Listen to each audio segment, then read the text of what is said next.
Halo, nama saya Hazel Arsela Sharon Mailangkai. Di video kali ini, saya akan menjelaskan fenomena klientelisme di Indonesia dan di Meksiko.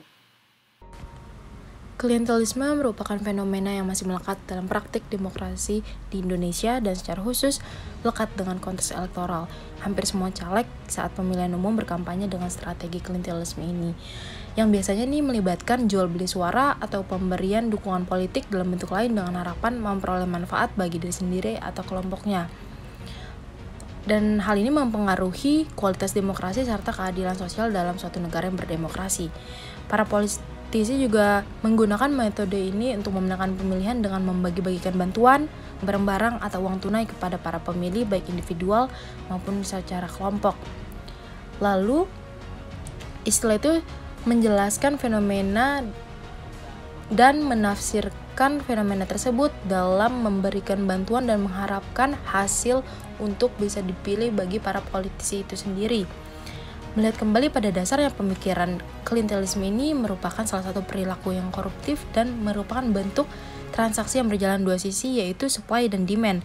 Kemudian adanya demand dari warga atau pemilih merupakan konsekuensi logis dari minimnya kemampuan warga untuk memastikan agenda kesejahteraannya ada dalam agenda politik. Praktik klientelisme di Meksiko dikenal sebagai klientelisme atau klientelisme politiko, yang dimana hal ini cukup umum dan politisi sering menggunakan bantuan langsung seperti bantuan sosial dan pemberian uang, bahkan sampai pemberian dukungan untuk infrastruktur. Namun, perbedaannya dengan di Indonesia, di Meksiko perlu dicatat bahwa upaya reformasi politik dan penguatan institusi demokrasi telah dilakukan di Meksiko untuk mengurangi praktik klientelisme ini sendiri dan meningkatkan transparansi dan akuntabilitas. Fenomena ini tidak bisa lepas begitu saja dari negara yang berdemokrasi, dan di sini hal yang perlu dilakukan yaitu mekanisme dan platform pengawasan yang bersifat mengakar dan lokal.